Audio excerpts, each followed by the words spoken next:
नमस्ते दोस्तों।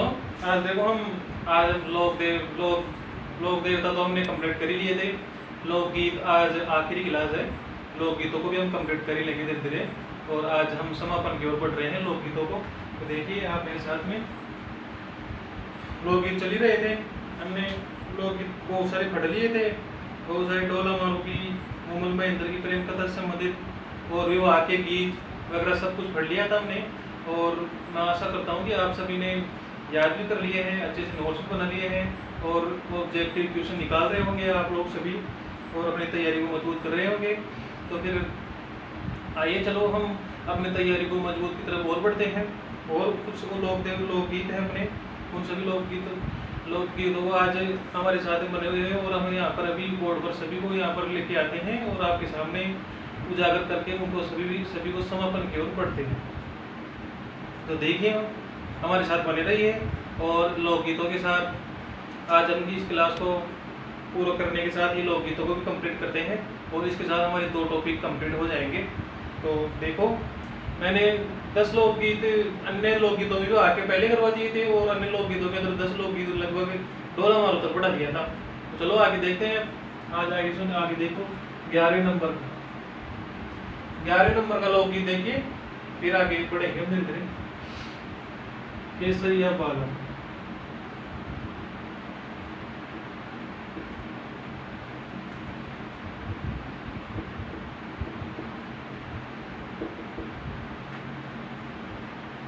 केसरिया बालम ये है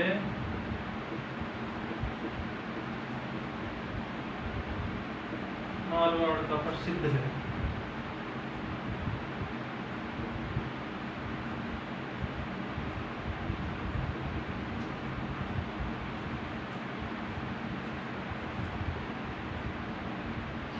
मारवाड़ का प्रसिद्ध है यह है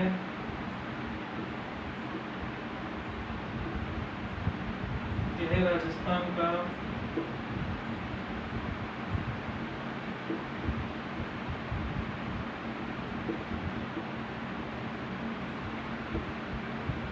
राज्य गीत है। यह है रजवाड़ी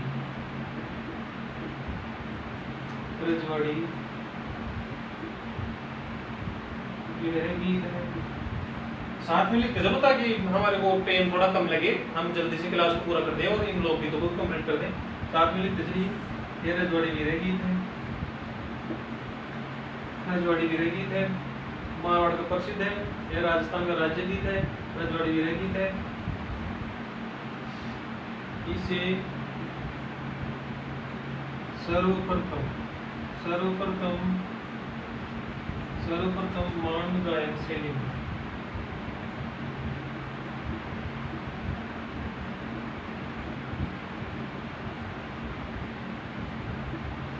मांड गायन शैली में मान की बाई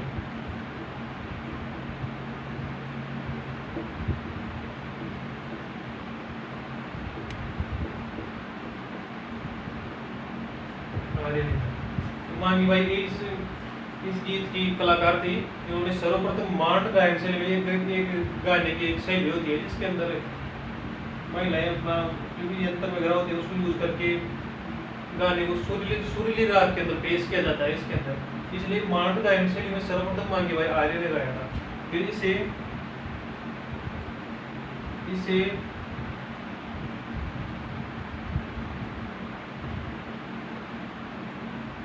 मांड गायन शैली में प्रसिद्धि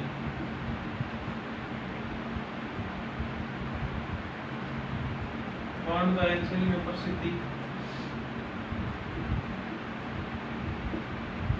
अल्लाह जिला भाई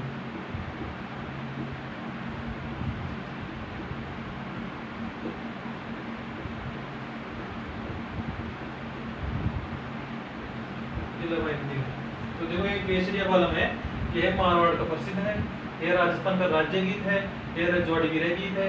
इसे सर्वप्रथम मांड गायन शैली में मांगी बाई आर्य ने गाया था और इसे मांड गायन शैली में प्रसिद्धि अल्लाह जिला बाई ने दिलाई। तो देखो ऐसा है केसरिया बालम आप सभी ने सुना होगा। केसरिया बालम गीत होता है केसरिया आओनी पधारो मारे देश जी।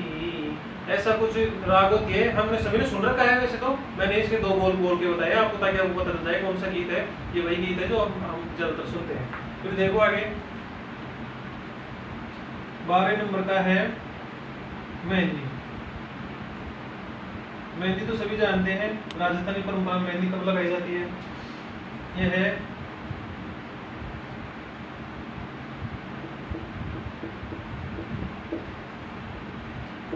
मांगलिक अवसरों पर।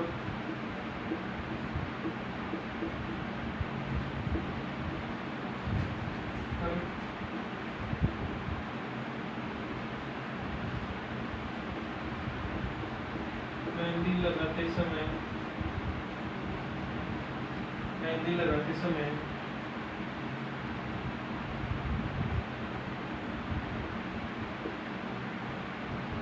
महिलाओं द्वारा गाया जाता है।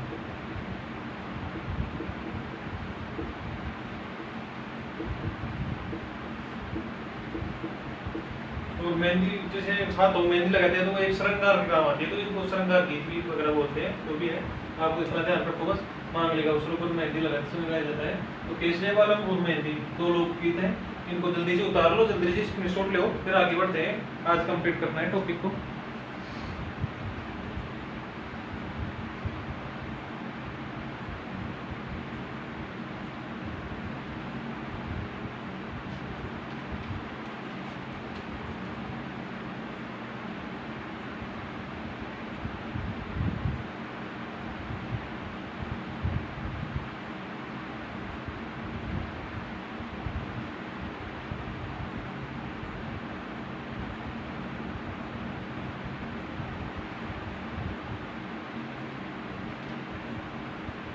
लिख लिया होगा, आगे देखिए।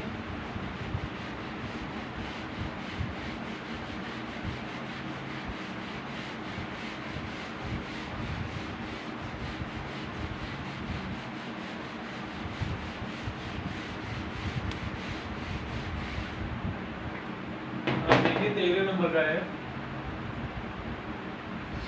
13 नंबर का है जैसे केसरिया बालम मेहंदी हो गया तो हिंडौनी।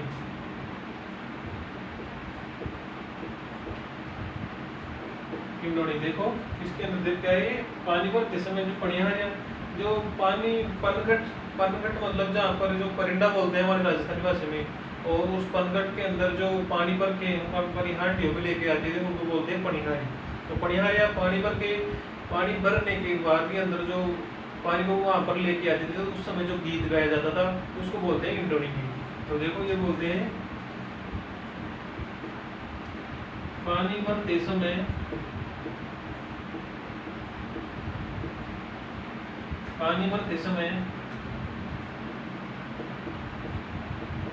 पनिहारियों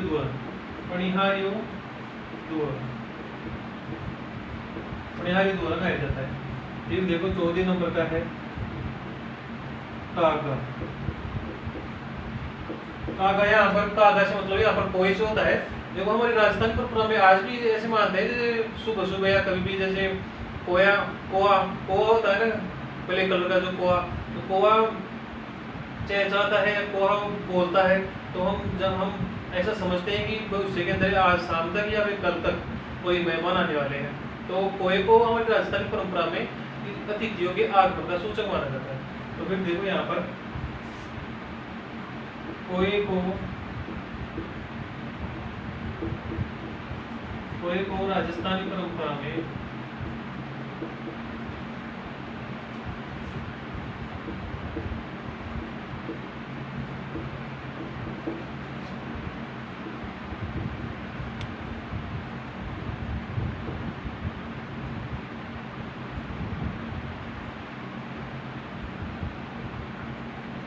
अतिथियों के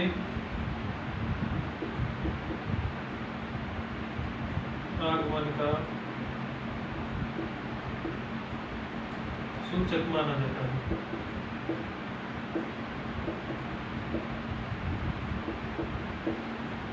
इसमें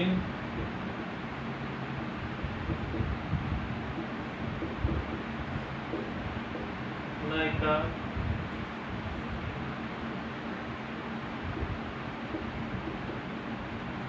इसमें नायिका अपने पति की याद में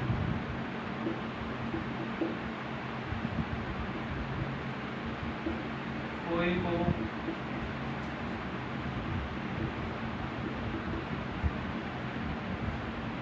संबोधन करके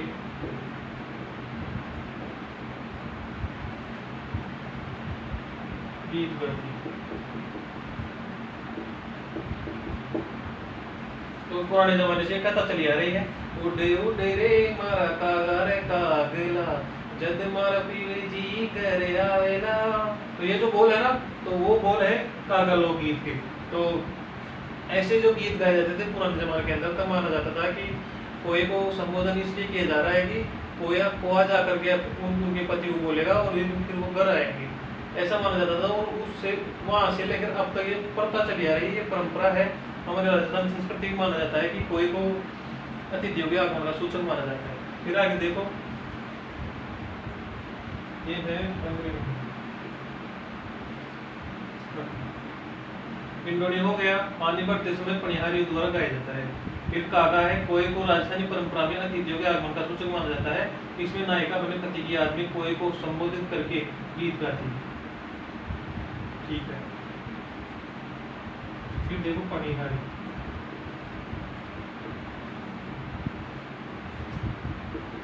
पनिहारी देखो,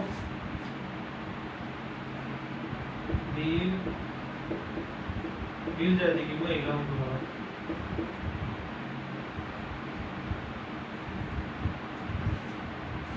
नहीं आएगा, देखो यहाँ पर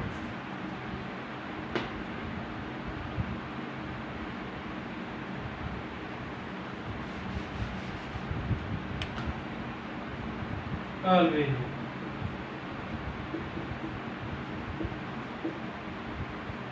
कालबेलिया जाति की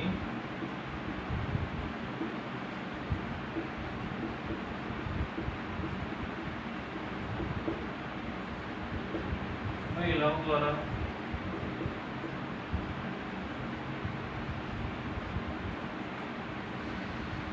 पानी भरते समय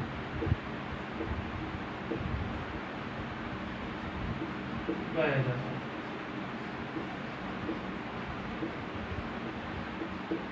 पानी भरते समय गाया जाता है।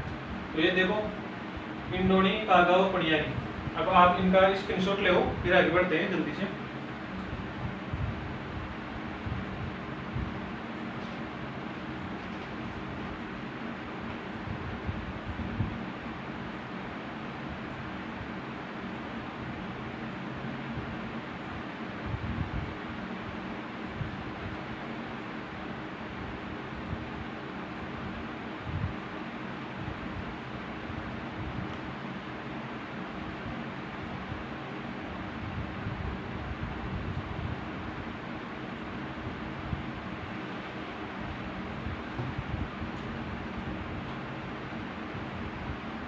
ये देखो यहाँ पर ये लिया होगा आपका, तो स्क्रीनशॉट ले लिया होगा।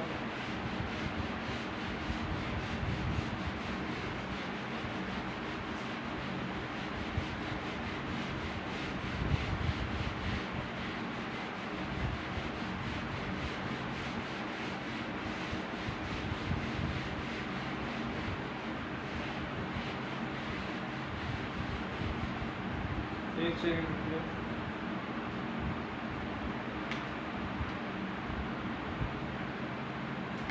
हाँ देखो कितने बड़ी 12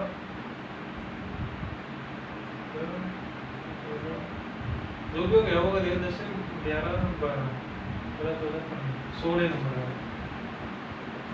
16 नंबर का है कांग्रेस।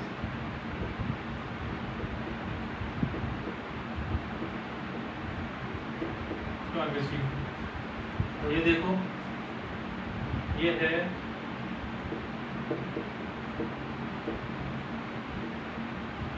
पश्चिमी राजस्थान में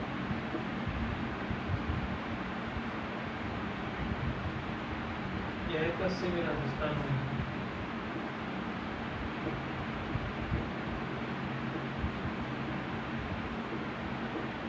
गाया जाने वाला एक श्रृंगार गीत।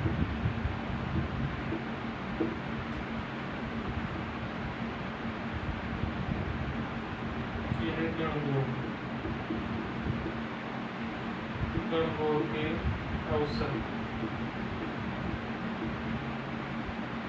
अवसर पर भी गाया जाता है।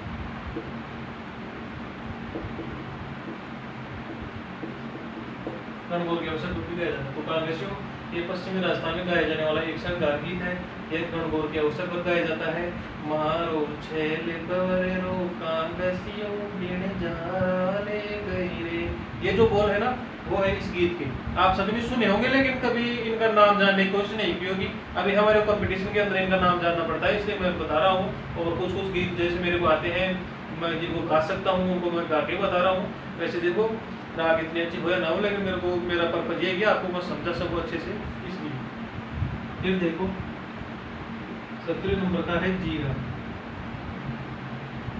ये भी देखो क्या गीत है। जीरा ना बोने की, इसके अंदर नायिका द्वारा अपने पति से जीरा ना बोने की विनती की जाती है।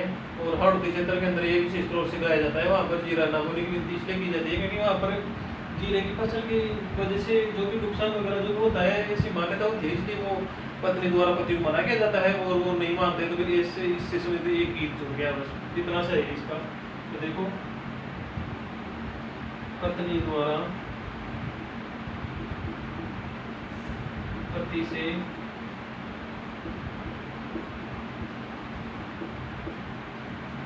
जीरा ना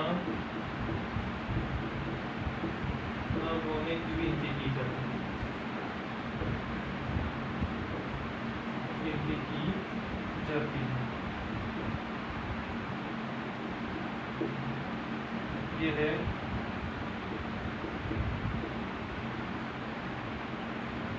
हाड़ौती का प्रसिद्ध।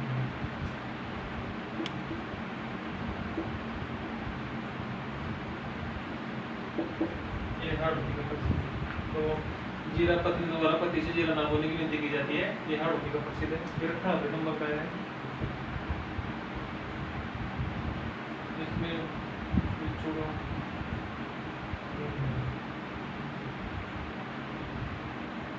है। देखो बिछुड़ा थोड़ा सा बड़ा होगा, इसके अंदर आएगा नहीं पूरे अंदर। फिर देखो कर देते हैं बिछुड़ा।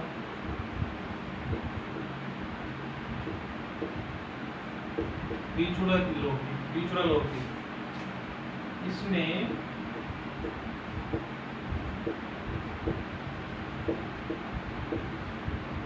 बिच्छू के काटने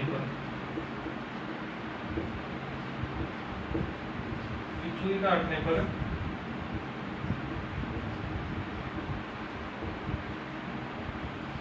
वर्णासन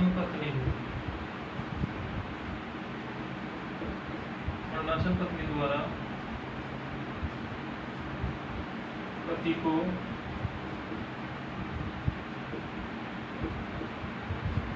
दूसरा विवाह सलाह दी जाती है। दूसरा विवाह करने की सलाह दी जाती है।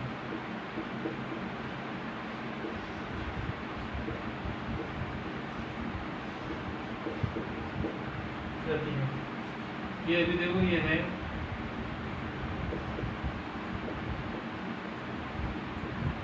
दाम्पत्य प्रेम का सूचक।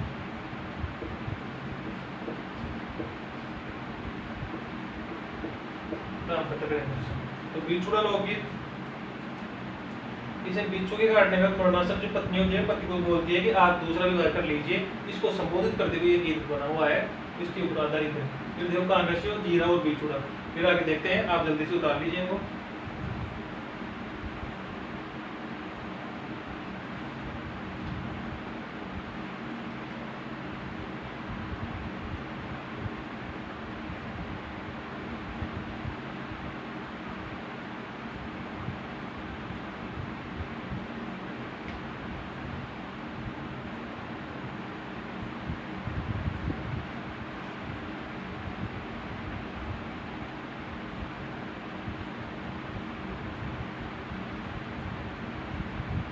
अब तक तो उतार लिया होगा, फिर देखिए आगे।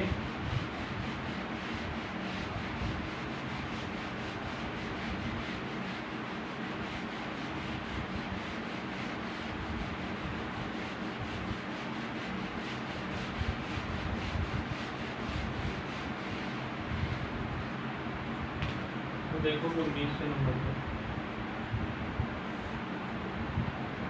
गिर जा रहा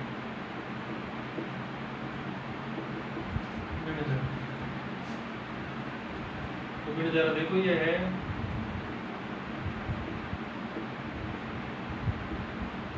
और ऊपर देश में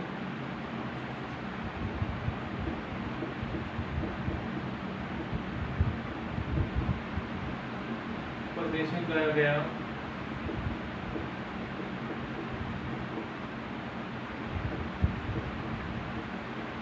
प्रश्नोत्तर शैली का गीत।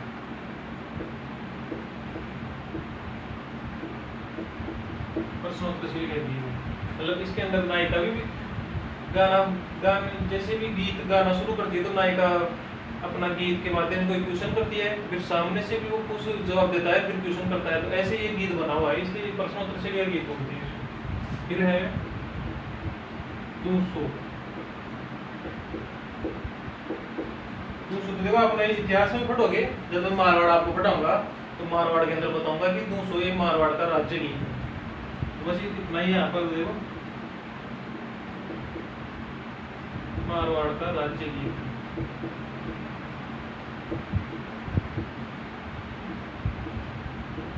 मारवाड़ का राज्य गीत।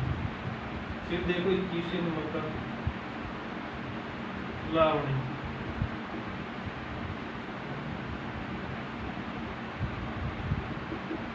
लावणी देखो इसके अंदर क्या होता है, नायक द्वारा नायिका को बुलाने में।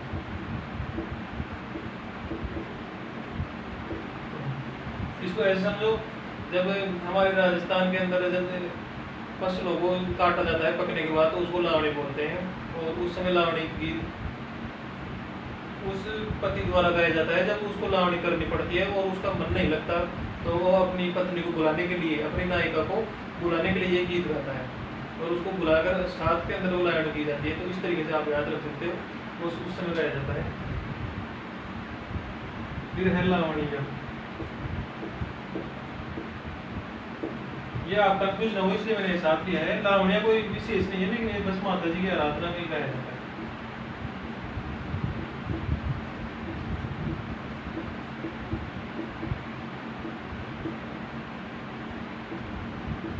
माता जी की आराधना।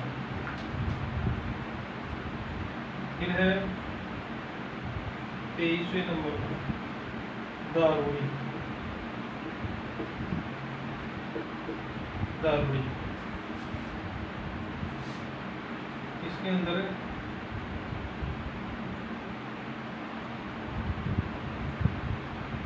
ये पश्चिमी राजस्थान में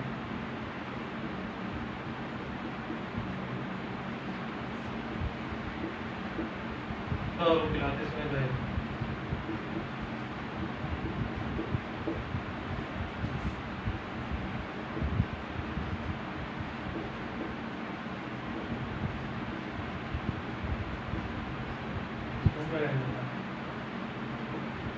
हाँ तो फिर जा रहा हो गए 200 लावणी, लावणिया और दारुणी 23 नंबर से। हाँ तो एक बार इनका स्क्रीनशॉट ले हो, फिर थोड़ा सा आगे बढ़ते हैं। छोटे छोटे हैं, वैसे ज़्यादा बड़े की लोग नहीं है, लेकिन फिर भी आप जल्दी से उतारो इनको।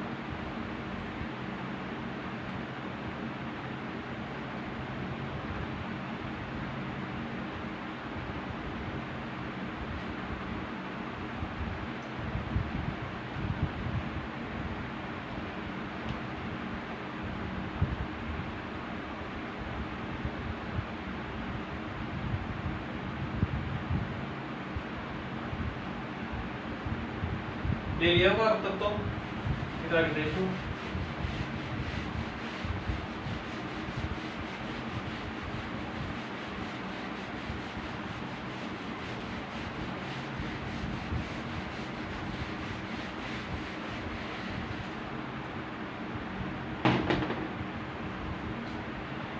24वें नंबर का देखो सारंग। सारंग उस समय गाया जाता है, देखो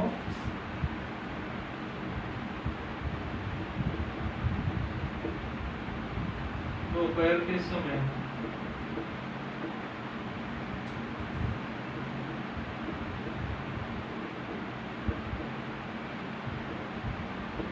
किसानों द्वारा थकान मिटाने।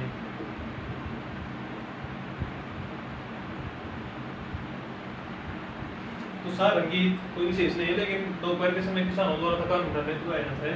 फिर देखो कुकड़ी, कुकड़ी कब गाया जाता है? कुकड़ी गीत गाया जाता है जैसे रात्रि जागरण होता है ना, कई बार किसी लोक देवता के गीत गाया जाता है, भजन सुनने की जाती है, तो रात्रि जागरण और रात्रि जागरण। उस रात्रि जागरण में जो अंतिम लोकगीत गाया जाता है उसको बोलते हैं कुकड़ी। गण का अंतिम गीत। कुकड़ी जैसे पूरी रात और बैठे हुए सुबह तक बैठे रहते हैं, तो ठंड के मारे कुकड़ी होते रहते हैं हम, तो उसके हिसाब से रात्रि जागरण का अंतिम गीत अंतिम समय के अंदर। फिर है 26 कलाली। कलाली ये है 20 वीर रस को दान गीत है।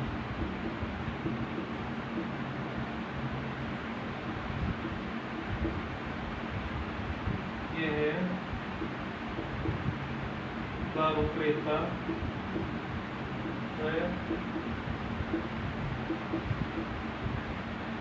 क्रेता के सवाल पर आता है।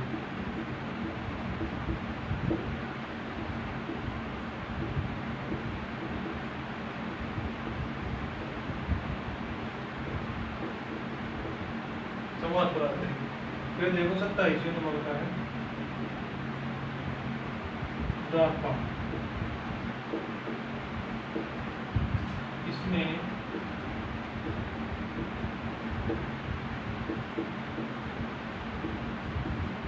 दारू की प्रशंसा की जाती है।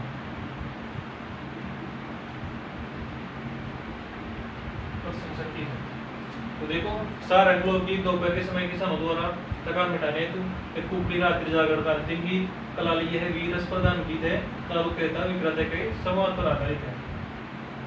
पश्चिम राजस्थान हो या पहले के समय के अंदर दारू, ये ऐसी दारू नहीं है कि वर्तमान समय के अंदर जो दारू पीकर घर बर्बाद कर रहे हैं उसके हिसाब से नहीं है। विशेष अवसर पर, विशेष महोत्सव के पर ये सिर्फ आनंद के तौर पर पी जाती थी, उसके संबंधित गीत है लोकगीत। तो आप इसको गलत लेना ना कि दारू जैसे मुझे ऐसा काम, तो ये कोई विशेष चीज है। तो कलाली वीर रस प्रधान गीत है, दाका इसमें दारू की प्रशंसा की जाती है। तो देखो यहाँ तक स्क्रीनशॉट ले, फिर आगे बढ़ते हैं। अब तो कुछ ही बचे हैं, वैसे थोड़ा बहुत और बताया फिर तो ये कंप्लीट हो जाएगा टॉपिक थोड़ी देर की बात है।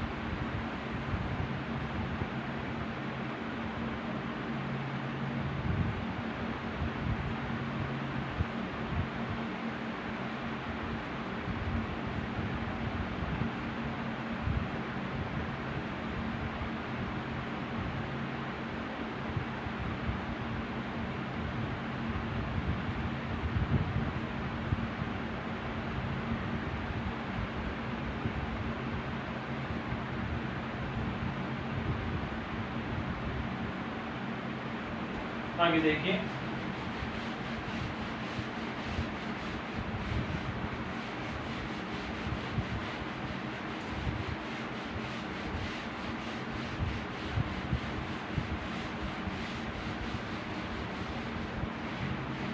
तो देखिए 27 का हो गया सर 28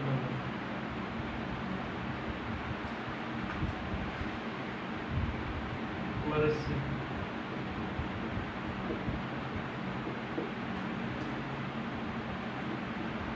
ये है प्रसिद्ध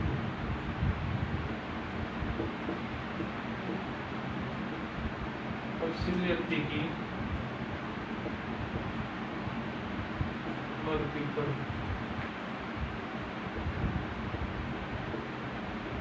गाए जाते हैं।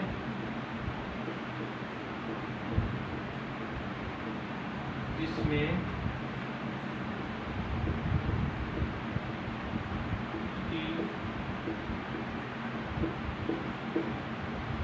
सूर्योदय का वर्णन होता है।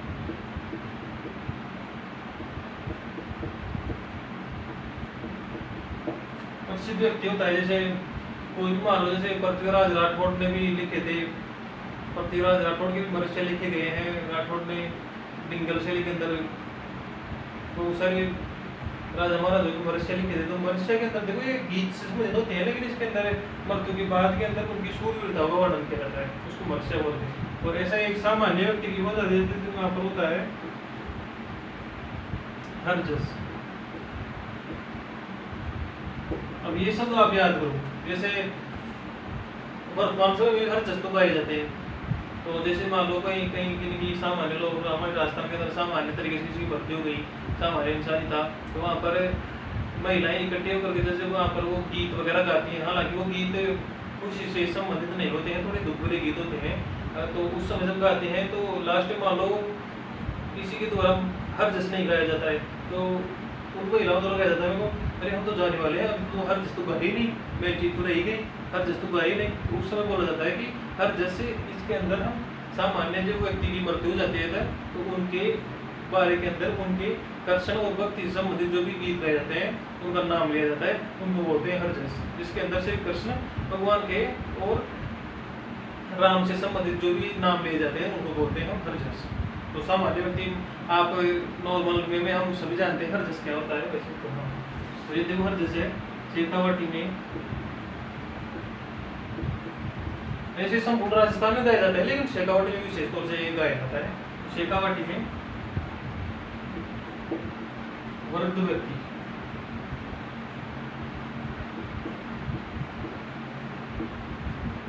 वृद्ध व्यक्ति की मृत्यु को ही सामान्य मृत्यु मानते हैं, क्योंकि जैसे नवजात जवान उनकी मृत्यु हो जाए तो उस समय थोड़ा दुख बहुत ज्यादा होता है, इसलिए वृद्ध व्यक्ति की सामान्य मृत्यु होती है तब हर्जस गाए जाते हैं और उनके लिए ये मान्यता है वृद्ध व्यक्ति की मृत्यु पर।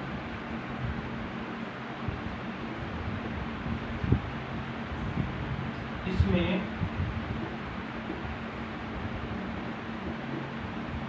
राम व कृष्ण के नाम का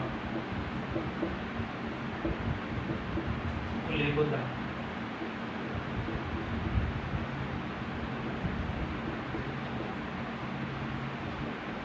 उल्लेख होता है। फिर देखो 30वें नंबर पर छेड़े।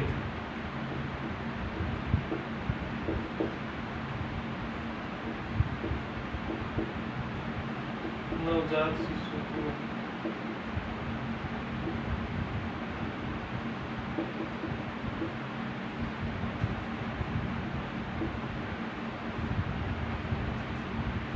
फिर देखो 31 नंबर पे है 2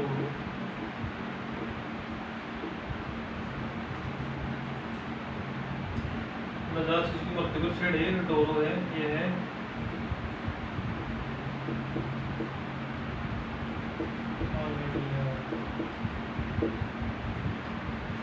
से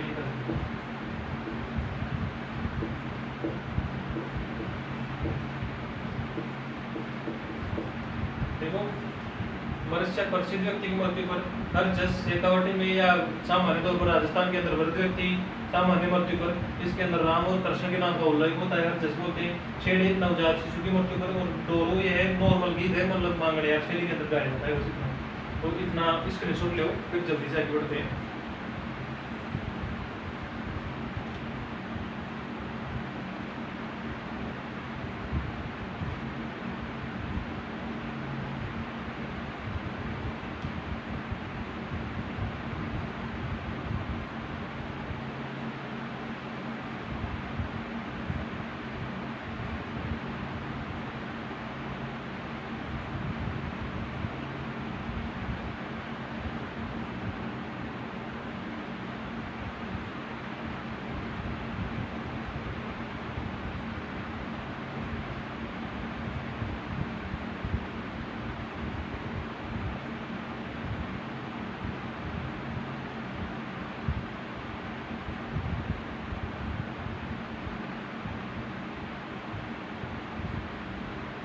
फील लिया होगा आपको। तो अब आगे देखिए,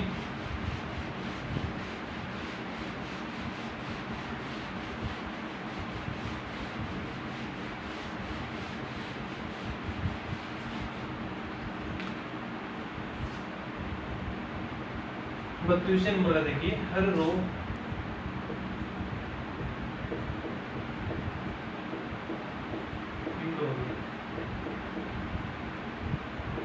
ये दोनों लोग, ये देखो से ये वर्ग व्यक्ति की मत बोला है।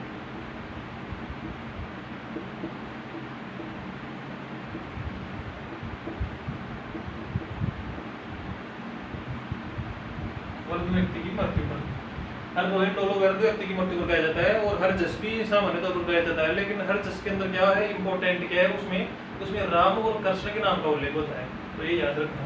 फिर देखो हम सीखो, ये है मेवाड़ क्षेत्र में, मेवाड़ क्षेत्र में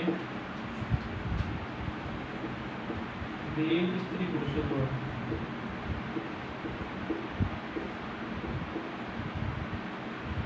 द्वारा भील स्त्री पुरुषों द्वारा गाया जाता है।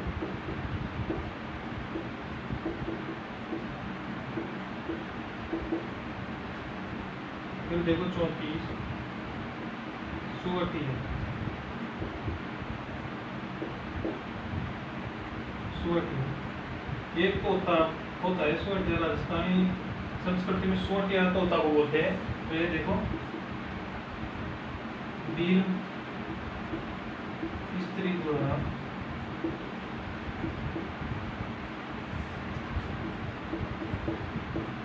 तोते पक्षी के माध्यम से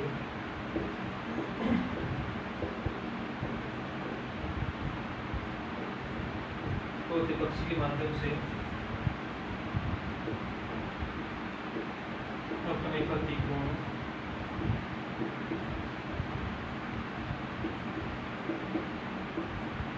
संदेश भेजा जाता है।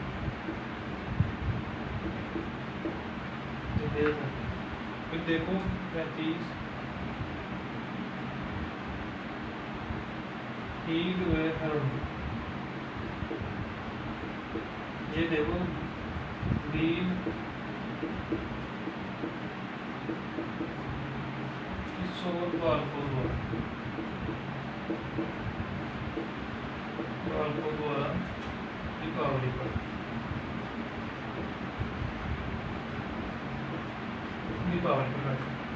फिर देखो ये बोले देता हूँ मैं 36वें नंबर का, वो है घूघरी।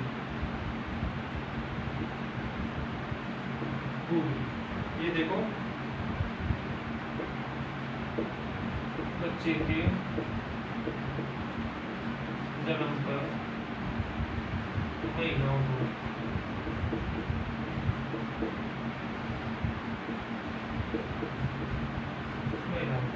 तो ये देखो है हर रोइंग डोलो हम सीटो स्वटिया हीडवर नो और घूघरी, ये बीलोसी संबंधित गीत है, कोई से ध्यान रखना हो सकता है गाइड बीलोसी संबंधित कौन से गीत है, कौन से गीतों में क्या होता है वगैरह, तो ये याद रखना। जल्दी से स्क्रीनशॉट ले आओ, फिर हमारा कोर्स भी, ये टॉपिक भी समापन की ओर है, जल्दी से करो, फिर आगे बढ़ते हैं।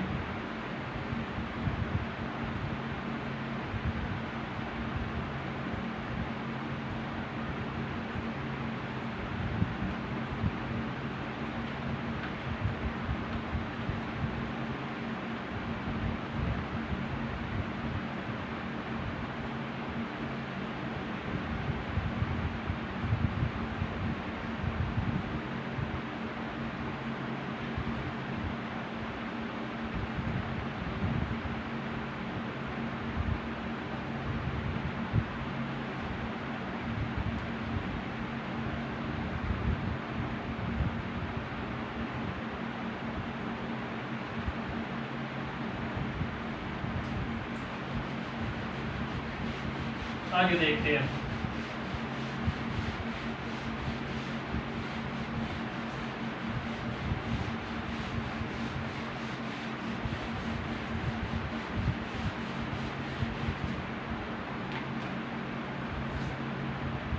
37 नंबर केवड़ा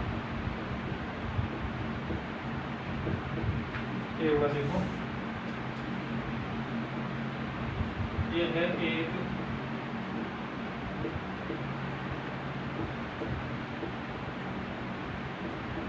विरह गीत, यह एक विरह गीत है।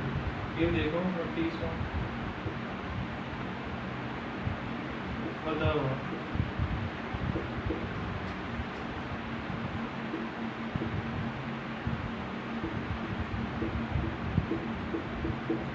शुभ अवसरों पर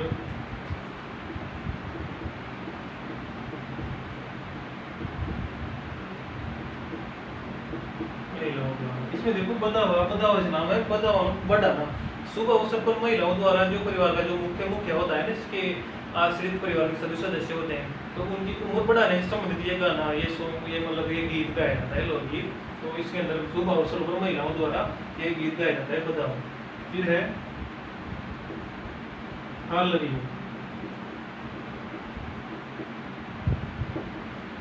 गाया जाता है जैसलमेर में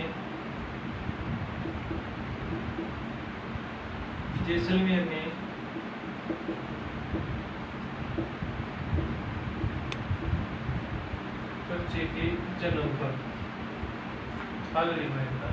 फिर है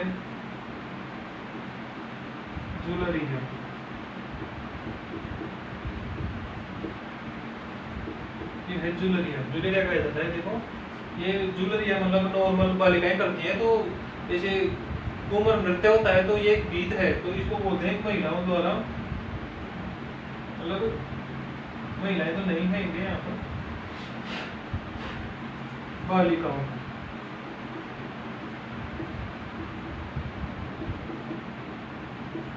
का घूमर।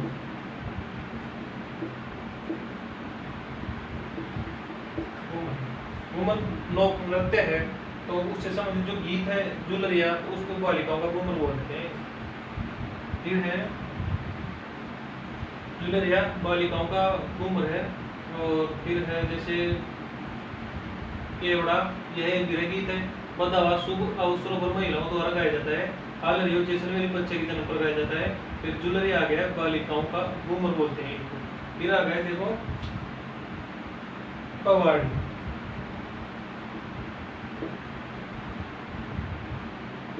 पवाड़ी गीत,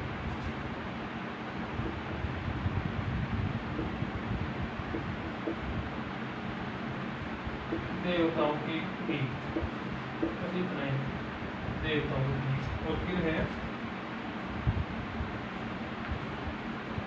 वो हाँ, यहाँ तक लिखो, यहाँ तक स्क्रीनशॉट लो, फिर जस्ट आगे बढ़ते हैं थोड़ी देर।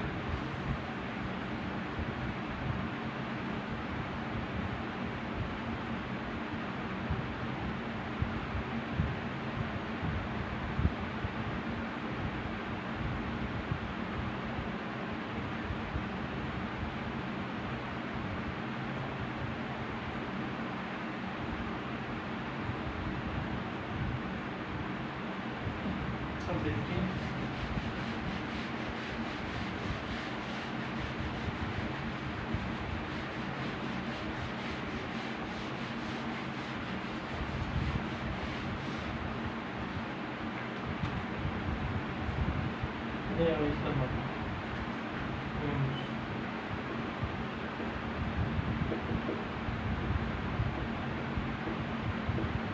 इसमें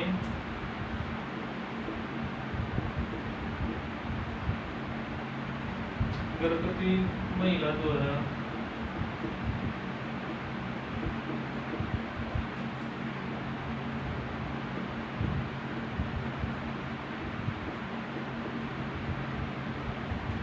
सांस से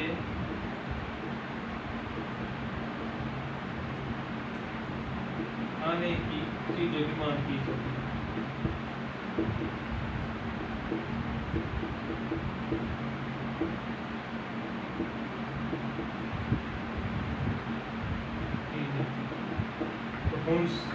उनसे गीत कब गाया जाता है?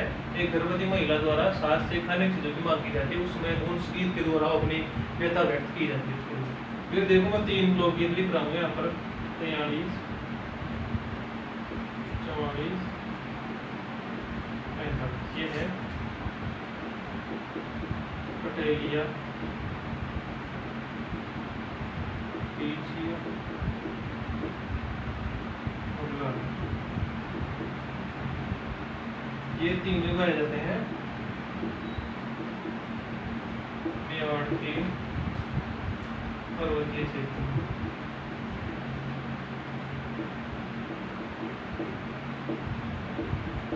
ये जल्दी से उतारो फिर देखते हैं।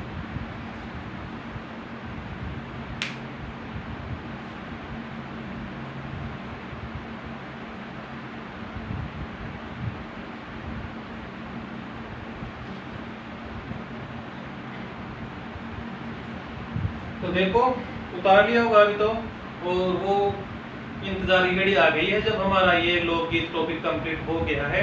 मेरे हिसाब से मैंने सभी करवा दिए हैं। ये हून से है जो गर्भवती महिला द्वारा सांस से जो खाने की चीजों की मांगी जाती है, उस समय ये गीत उस गर्भवती महिला द्वारा गाया जाता है। और ये पटेलिया बीछा और लालर है, ये तीन लोकगीत है। इनका नाम है, ये मेवाड़ के पर्वतीय क्षेत्र में अलग अलग समय में लोगों द्वारा गाए जाते हैं। तो इसके साथ ही हमारा लोकगीत टॉपिक कंप्लीट है।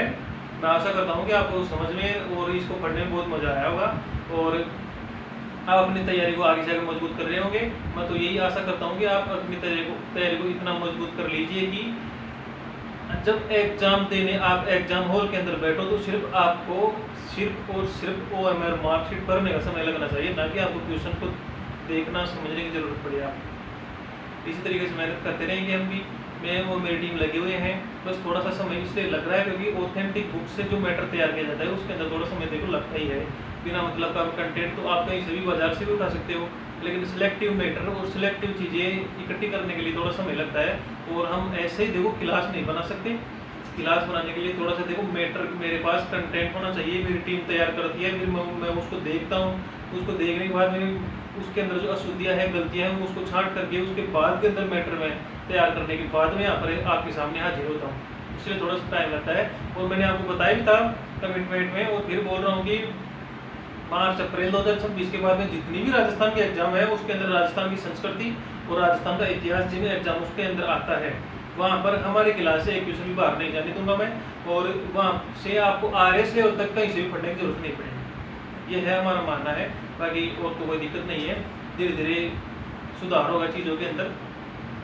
कुछ बोल रहे हैं सर फैन की आवाज़ आती है, तो देखो उसमें उसके अंदर भी देखो कुछ दिनों की बात है, फिर तो हम उसका भी सुधार करेंगे। लेकिन फिलहाल आपको समझाया जा रहा है। मैं जो भी बोल रहा हूँ मैं यहाँ पर लिखता भी हूँ, तो आपको समझने में ज़्यादा दिक्कत नहीं हो, इसलिए मैं यहाँ पर लिख देता हूँ। आपका पूरा मैटर है जो भी मैं यहाँ पर लिख रहा हूँ उससे संबंधित मैं नोट्स भी जब दूँगा तो उनके अंदर वही प्रोवाइड करूँगा आपको। इसलिए बोलने के अंदर अगर कुछ समझ में कम आ रहा है तो उसको थोड़ा एडजस्ट कर लेना कुछ दिनों के लिए, फिर उसके बाद में तो सुविधाएँ अच्छी हो ही जाएंगी। बाकी और कोई दिक्कत नहीं है। मैं थोड़ा सा धीरे और थोड़ा तेज बोल लूँगा और भी अच्छे तरीके से, थोड़ा सा इम्प्रूवमेंट करना पड़ेगा। बाकी आपको मैटर देने में, कंटेंट देने में, समझाने में मैंने कोई भी कमी नहीं छोड़ी है। भले ही मैंने क्लास को लंबा ले लिया, टॉपिक को थोड़ा 1 घंटा 1.5 घंटा बिल्कुल बढ़ा दिया हो, धीरे बढ़ा दिया हो, तो मैं ऐसा नहीं है कि जो पहले से तैयारी कर रहे हैं उनके लिए मैं बिल्कुल 0 लेवल से पढ़ाना शुरू कर रहा हूँ और 0 लेवल से नोट्स को बना रहा हूँ। और उन बच्चों के लिए भी जो बिल्कुल नए हैं और कंपटीशन के फील्ड में सिर्फ उतर ही रहे हैं, उन बच्चों के लिए मेरी क्लास देखना बहुत जरूरी है। उन बच्चों के लिए सबसे ज़्यादा फायदेमंद है। सभी के लिए है वैसे तो, लेकिन फायदेमंद उन बच्चों के लिए सबसे ज़्यादा है क्योंकि वो अभी तैयारी के लिए शुरू हुए हैं, उनका बेसिक भी क्लियर नहीं होगा, उनके लिए मेरी क्लास ज़्यादा फायदेमंद होगी, इसलिए मैं बोल रहा हूँ। तो बस इतना ही कहना है कि क्लास रेगुलर लेते रहिए, ईमानदारी से मेहनत करते रहिए, और सफलता इतनी बड़ी नहीं है कि आपके हौसलों से भी बड़ी हो जाए, कभी ऐसा कभी भी नहीं होगा। हंसते रहिए, खेलते रहिए, मुस्कुराते रहिए। वीडियो को लाइक शेयर सब्सक्राइब कीजिए। अपने माता पिता का आदर सम्मान कीजिए, सेवा कीजिए और अपने आस पड़ोस बड़े भाई बहनों की आदर सम्मान कीजिए। और इसी के साथ हम अपनी क्लास को आज समापन करते हैं अपने टॉपिक के साथ, और मैं आपसे विदा लेता हूँ। मैं सुनील कुमार फिर से आपके सामने हाजिर होगा एक नेक्स्ट क्लास के साथ, नए टॉपिक के साथ। तब तक के लिए धन्यवाद।